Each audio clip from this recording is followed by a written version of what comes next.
नमस्ते। आज के इस एक्सप्लेनर में हम एक बहुत ही दिलचस्प टॉपिक पर बात करने वाले हैं।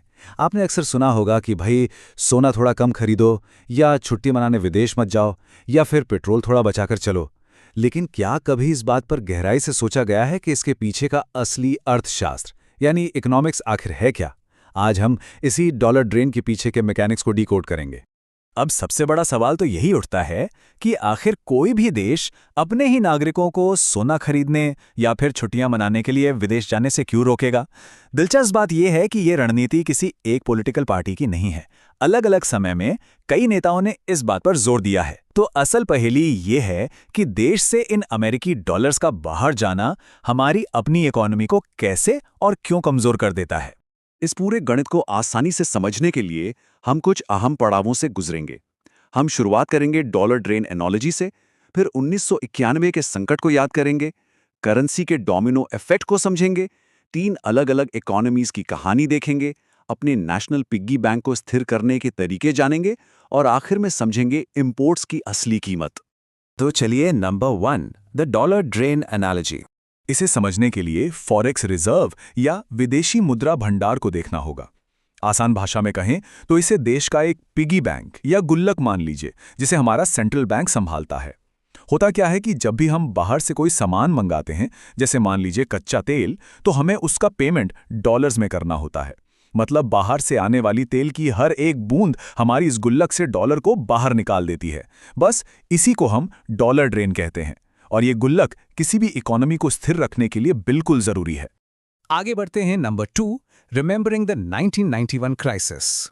जरा एक पल के लिए सोचिए कि क्या होगा अगर ये गुल्लक पूरी तरह से खाली हो जाए। चलिए 1991 के उस दौर में चलते हैं। उस वक्त हमारा फॉरेक्स रिजर्व इतना ज्यादा गिर चुका था कि देश के पास जरूरी सामान इंपोर्ट करने के लिए सिर्फ और सिर्फ 2 हफ्ते का पैसा बचा था। सोचिए, सिर्फ 2 हफ्ते। हालत इतनी खराब थी कि इमरजेंसी डॉलर लाने के लिए 47 टन सोना हवाई जहाज में रखकर लंदन भेजना पड़ा और 20 टन सोना स्विट्जरलैंड के बैंक में गिरवी रखना पड़ा। यह हमें साफ साफ दिखाता है कि फॉरेक्स खत्म होने के असल मायने क्या होते हैं। अब आते हैं हमारे तीसरे पॉइंट पे, द करेंसी डोमिनो इफेक्ट। यहां से हम स्टेप बाय स्टेप समझेंगे कि कैसे हमारी रोजमर्रा की आदतें पूरी की पूरी मैक्रो इकोनॉमी को हिला सकती हैं। जब डॉलर देश से बाहर जाता है तो हमारी करेंसी कमजोर होती है। मान लीजिए जो डॉलर पहले 74 रुपए का था वो 95 रुपए का हो जाए तो क्या होगा? सबसे पहले इंपोर्ट बहुत महंगा हो जाएगा। कच्चा माल महंगा होने से बिजनेस का मार्जिन घटेगा। ये सब देखकर विदेशी निवेशक घबरा जाते हैं और अपना पैसा बाहर निकाल लेते हैं। इससे सेंट्रल बैंक का रिजर्व और तेजी से गिरता है और नतीजा, देश में महंगाई और इंटरेस्ट रेट्स दोनों तेजी से बढ़ने लगते हैं और ग्लोबल मार्केट में क्रेडिट रेटिंग गिर जाती है। ये बिल्कुल ताश के पत्तों की तरह एक डोमिनो इफेक्ट है। और इस दुष्चक्र से लड़ने की कीमत बहुत भारी होती है। ये जानकर शायद हैरानी होगी कि सेंट्रल बैंक को सिर्फ 1 साल में इस डॉलर के बैलेंस को बनाए रखने के लिए 50 बिलियन डॉलर यानी लगभग 5.5 लाख करोड़ रुपए मार्केट में लगाने पड़े। अगर ये बैकअप हमारे रिजर्व में नहीं होता ना, तो महंगाई को रोकना लगभग नामुमकिन हो जाता और होम लोन या बिजनेस लोन की ईएमआई आसमान छूने लगती। चलिए section 4, a tale of 3 economies. ये सिर्फ कोई किताबी थ्योरी नहीं है और ये अंतर्राष्ट्रीय केस स्टडीज इसे बहुत ही बेहतरीन तरीके से साबित करती हैं। 2022 में हमारे पड़ोसी देशों का ही हाल देख लीजिए। श्रीलंका के पास 7 बिलियन डॉलर का कर्ज था, लेकिन उनके रिजर्व में बचे थे सिर्फ 2 बिलियन डॉलर। नतीजा क्या हुआ? 70% इन्फ्लेशन और लोगों को पेट्रोल के लिए 121 घंटे लंबी लाइनों में खड़ा होना पड़ा।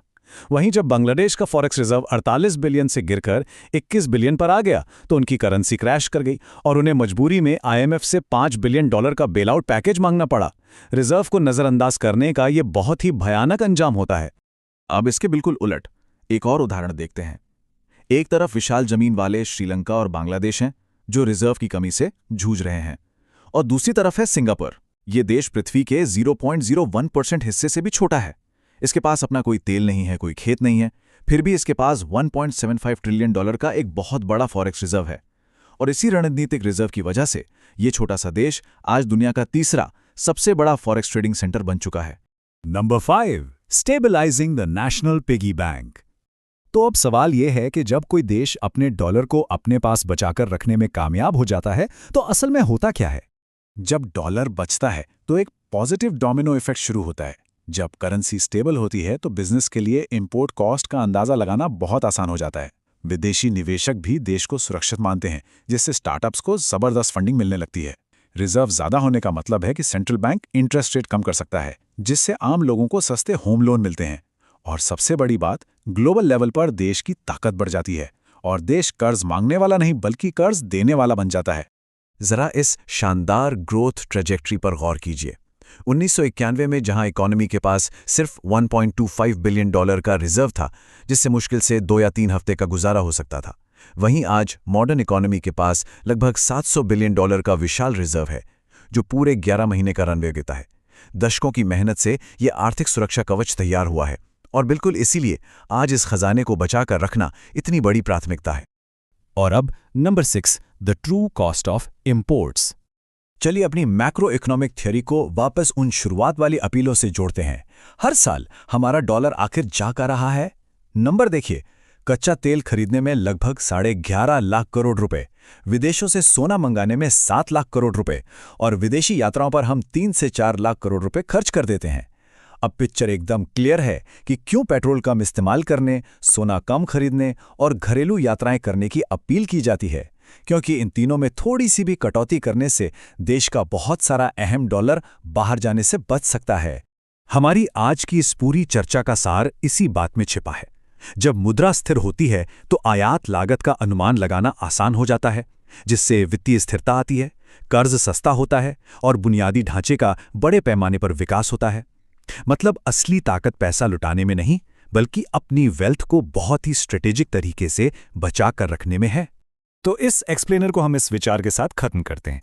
क्या किसी भी देश की सच्ची आर्थिक आज़ादी इस बात पर निर्भर करती है कि वो दुनिया से क्या क्या खरीदता है? बिल्कुल नहीं। ये इस बात पर निर्भर करती है कि वो देश खुद क्या बनाता है और क्या एक्सपोर्ट करता है। उम्मीद है कि ग्लोबल इकोनॉमी का ये जाल अब थोड़ा और साफ और दिलचस्प लगा होगा। हमारे साथ इस एक्सप्लेनर में जुड़ने के लिए बहुत बहुत शुक्रिया।